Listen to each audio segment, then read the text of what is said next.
Hello friends, this is Deepak Singh और आज हम टॉपिक डिस्कस करेंगे रिपीलिंग अ लॉ। ये हम टॉपिक क्यों डिस्कस करेंगे?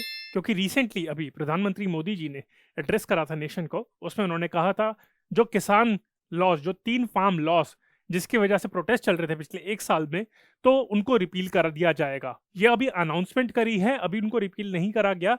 ये उन्होंने आश्वासन दिया है, ये उन्होंने कमिटमेंट दी है कि आने वाले विंटर सेशन में, जो मोस्ट प्रॉब्ली नवंबर 29 से शुरू होने वाला है, उसके आते ही उसमें सबसे पहला काम ये करा जाएगा कि ये जो फार्म लॉज हैं जिन पे प्रोटेस्ट चल रहा था उनको रिपील कर देंगे।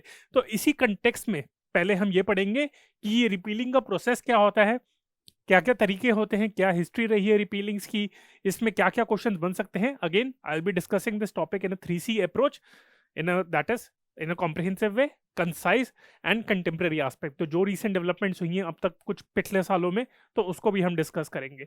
और लेक्चर स्टार्ट करने से पहले मैं कुछ आपसे सवाल जवाब पूछना चाहूंगा।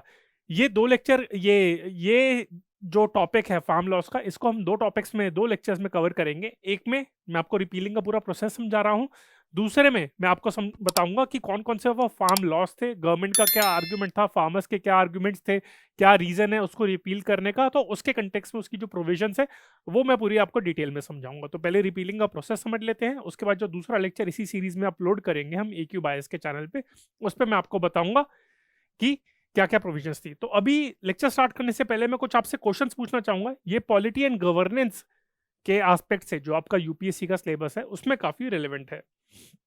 तो एक क्वेश्चन ये बन सकता है, जैसा आपको पता है कि मल्टीपल स्टेटमेंट्स ऐसे पूछ सकते हैं कि out of these statement which of the statements are correct.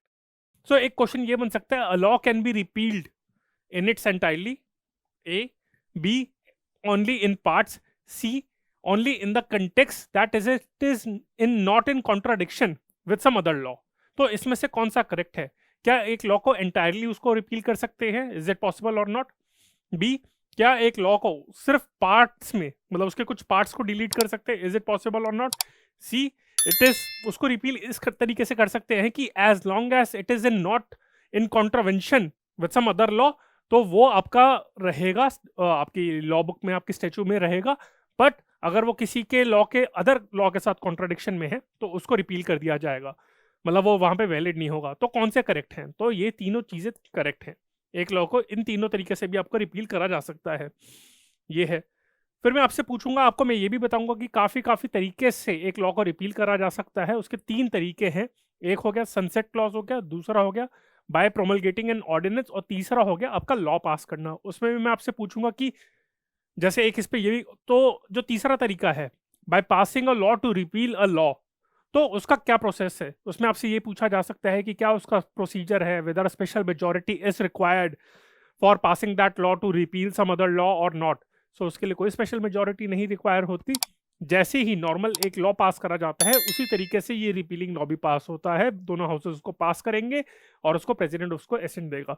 तो जो बेसिक प्रोसीजर है, सिंपल प्रोसीजर है, उसी तरीके से वो लॉ भी आपका पास होता है। तो मैंने आपको बताया था सनसेट हो गया, सनसेट क्लॉज हो गया, इंक्लूजन ऑफ सनसेट क्लॉज हो गया। सनसेट क्लॉज का मतलब होता है कि after the expiry of this date उस लॉ को आपको रिपील कर देंगे। तो ये आपका सनसेट क्लॉज होता है। तो जो आपका एक एक्ट है आपका, मैं आपसे पूछूंगा कि कौन कौन सा, टाडा, पोटा, UAPA, तो इसमें से कौन सा जो एक्ट है दैट वाज रिपील्ड बाय आपका सनसेट क्लॉज? तो इसमें करेक्ट आंसर है Tada, terrorist and disruptive act, जिसे हम टाडा कहते हैं। तो ये एंटी टेररिस्ट एक्ट था, तो इसको सनसेट क्लॉज से रिपील करा गया था। और अगर मैं पूछूं कि पोटा का जो लॉ है, तो प्रिवेंशन ऑफ टेररिस्ट एक्ट, तो वो किस तरीके से रिपील करा गया था? सनसेट क्लॉज था, उसके अंदर ऑर्डिनेंस प्रोमलगेट करा गया था या फिर एक लॉ पास करा गया था, तो उसमें आपका एक रिपीलिंग लॉ आपका पास करा गया था, उसकी वजह से फिर आपका वो एक्ट रिपील करा गया था। तो ये भी आपसे पूछ सकते हैं क्या क्या एग्जाम्पल है। और जो लॉ पास करना होता है, फॉर एग्जाम्पल अगर मैंने आपको बताया कि is there any constitutional provision which governs the passing of the law, उसके, तो उसके बारे में भी ये पूछ सकते हैं कि क्या उसके लिए कोई प्रोविजन है। तो करेक्ट आंसर है कि आर्टिकल, कौन सा आर्टिकल है उसमें कॉन्स्टिट्यूशनल प्रोविजन जो गवर्न करता है रिपीलिंग ऑफ द लॉ, कौन सी कॉन्स्टिट्यूशनल प्रोविजन है? ऑप्शन हो सकती हैं आर्टिकल 240, 245, 250, 255, इसमें से कौन सी कॉन्स्टिट्यूशनल प्रोविजन है? तो करेक्ट आंसर इज आर्टिकल 245। तो ये इस साल के मेंस और आने वाले प्रीलिम्स और मेंस के लिए, अगले साल के लिए, तो वो बहुत ज़्यादा इंपॉर्टेंट हो जाता है। और जो पहला रिपीलिंग एक्ट है अंडर आर्टिकल 245, जैसे मैंने बताया, parliament has the power to pass a law, जिसे हम रिपीलिंग आपके एक्ट कहते हैं। तो पहली बार ये कब पास करा गया था? That was passed in which year? 1950, 1955, 1960, 1965, इस तरीके से पूछ सकते हैं। सो करेक्ट आंसर इज आपका 1950। तो 1950 में आपका पास करा गया था। तो फ्रेंड्स, ये एमसीक्यूज के साथ अभी हम टॉपिक डिस्कस करेंगे। अभी तो मैंने एमसीक्यूज के थ्रू आपसे पूछ लिया, अब मैं आपको एक डिटेल में बता देता हूँ इन अ स्ट्रक्चर्ड मैनर। आपको इस टॉपिक के बारे में मैं आपको समझा देता हूँ कि क्या क्या इसकी प्रोविजंस थी रिपीलिंग लॉ के अंदर। तो मैंने आपको यही बताया था कि न्यूज़ में क्या आया था कि प्रधानमंत्री मोदी जी ने ये बताया था कि जो 3 फार्म लॉज हैं उन्हें रिपील कर दिया जाएगा, और साथ में यही कहा है ये जो 3 लॉज हैं जिनके बारे में मैं अलग से लेक्चर में डिस्कशन करूंगा, वो हमारे दूसरे पार्ट में होगा। तो वो प्रेजेंटली अभी सुप्रीम कोर्ट ने उन पर स्टे लगाया हुआ है। तो ये भी एक चीज क्वेश्चन बन सकता है कि क्या अगर सुप्रीम कोर्ट ने किसी लॉ पे स्टे लगाया हुआ है तो उसको रिपील करने की जरूरत है, नहीं है? यस, उसके लिए भी सिंपल सिमिलर प्रोसीजर फॉलो करा जाएगा, तो उसे भी एक पार्लियामेंट का जो लॉ होगा उसी के थ्रू रिपील करा जाएगा। तो यही उन्होंने गवर्नमेंट ने अनाउंस करा है कि अपकमिंग विंटर सेशन में हम ये रिपीलिंग लॉ पास करेंगे। तो रिपीलिंग क्या होता है? It is a way to nullify a law. और इसकी कब रिक्वायरमेंट होती है? जब लगता है कि ज्यादा कॉन्ट्रोवर्शियल हो रहा है या फिर उसके रिक्वायरमेंट नहीं, अब के नीड ही नहीं है। जैसे अगर ऐसा लगता है कि टेररिस्ट एक्ट का होते हैं, वैसे तो टेररिज्म का खतरा अभी भी है, पर अब लगता है कि बेसिक प्रोविजन से भी हम उसको हैंडल कर सकते हैं, उसके लिए स्पेशल एंटी टेरर लॉ की रिक्वायरमेंट नहीं है। तो उस कंटेक्स्ट में वहां पे सनसेट क्लॉज लगा दिया जाता है, या फिर एक आपका ऑर्डिनेंस या फिर आपका लॉ पास करके उसको रिपील कर सकते हैं। तो लगता है कि जब उसकी जरूरत नहीं है या फिर कुछ ज्यादा कंट्रोवर्सीज कुछ हो रही हैं और अब उसमें रिजेंटमेंट हो रही है लोगों में, तब वहां पे रिपील करा जाता है। फिर मैंने आपको बताया था कि the law can be repealed either in its entirely, in part, और even just to the extent that it is in contravention of other laws. तो ये तरीके हैं कि या तो पार्ट्स में, या तो पूरी तरीके से, या तो अगर सिर्फ यही है कि उसकी कुछ प्रोविजंस तब एप्लीकेबल नहीं होंगी जब वो किसी के कॉन्ट्रावर्शन में है, तो उस कंटेक्स्ट में हम इसे रिपील कर सकते हैं। फिर मैंने बताया था 3 तरीके हैं एक लॉ को रिपील करने के। पहला हो गया कि लॉ में उसके अंदर ही वहां पे सनसेट क्लॉज है, ठीक है? ये सनसेट क्लॉज होता है, दैट इज आफ्टर सनसेट हो गया, मतलब सूर्य आस्त जैसे हम कहते हैं आपका। तो यही कहते हैं कि जब सनसेट हो जाता है, यानी कि जब एक पर्टिकुलर डेट आ जाती है, टाइम हो जाता है, तब उसके बाद लॉ की जरूरत नहीं होती, तो उसके बाद that will cease to exist.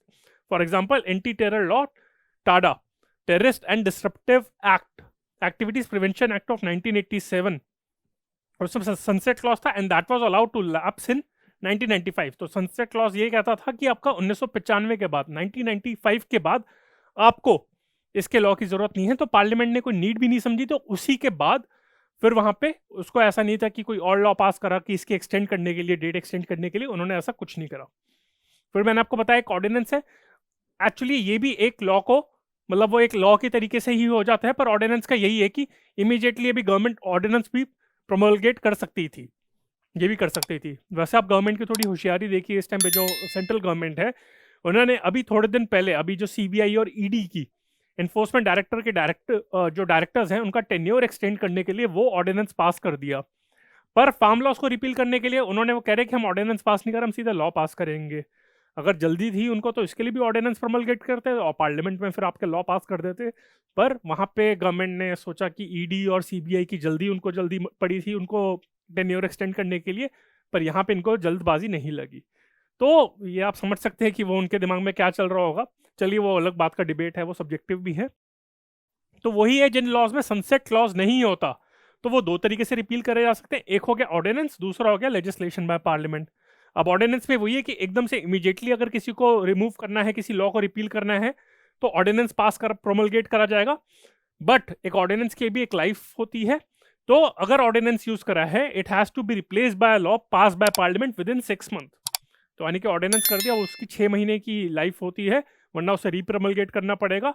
तो 6 महीने में अगर नहीं करा, अगर ऑर्डिनेंस आपने पास करा है, प्रोमलगेट करा है, उसके बाद अगर उन 6 महीने में लॉ पास नहीं करा, तो या तो होगा ऑर्डिनेंस लैप्स हो जाएगा। और जैसे अगर ऑर्डिनेंस लैप्स हो गया, तो ये भी हो सकता है कि ऑर्डिनेंस ने जिस लॉ को रिपील करे तो उसकी प्रोविजंस दोबारा वापस आ सकती है इन फोर्स। तो इसी वजह से उस 6 महीने के अंदर वो रिपील करना, आपको एक रिपीलिंग लॉ पास करना पड़ेगा।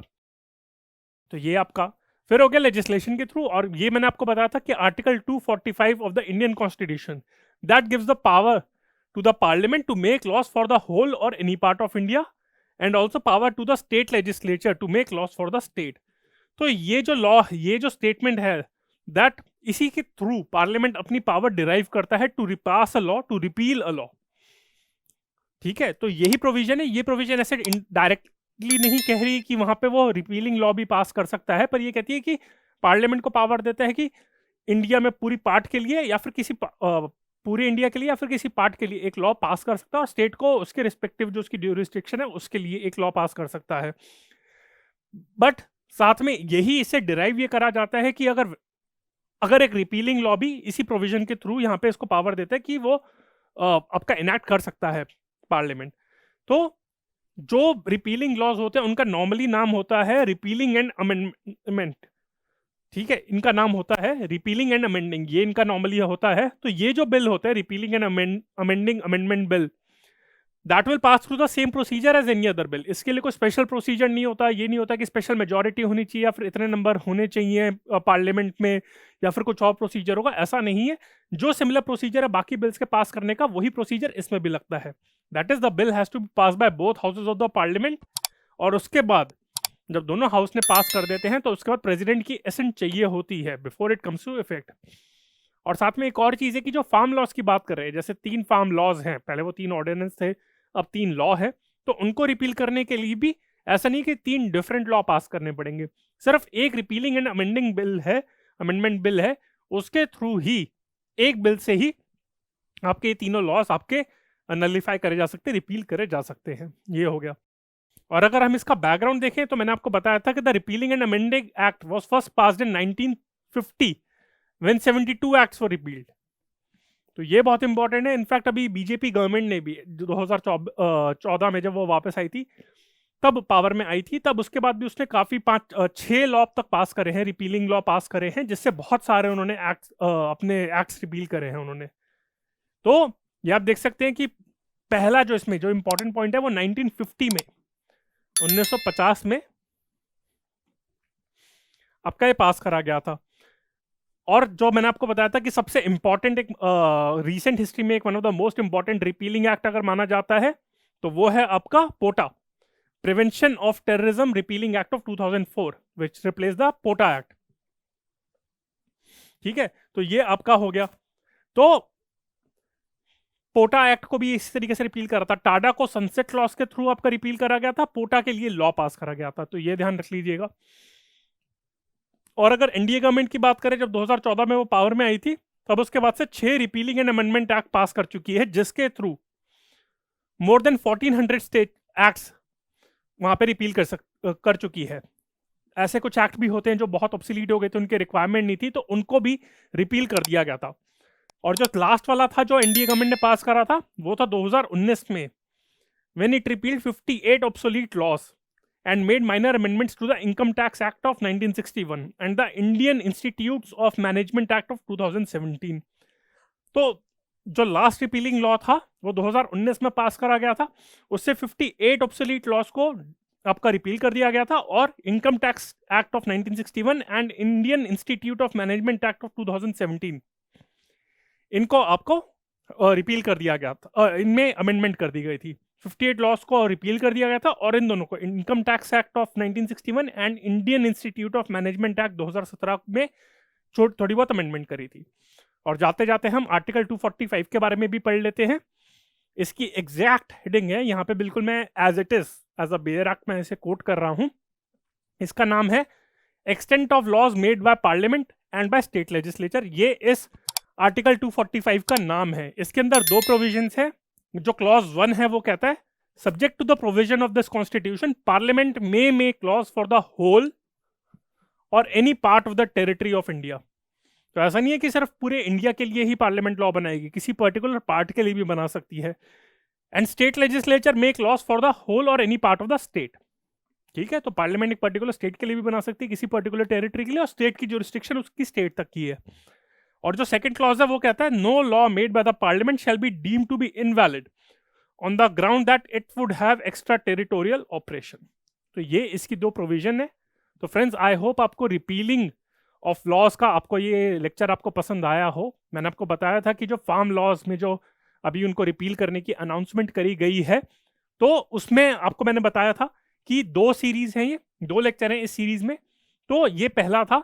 दूसरा जो होगा उसमें मैं आपको बताऊँगा कि कौन-कौन से फार्म लॉस को करे जा रहे हैं, क्या कंट्रोवर्शन है उसकी, तो उसको मैं पूरा आपको समझाऊँगा। आई होप आपको पसंद आया हो।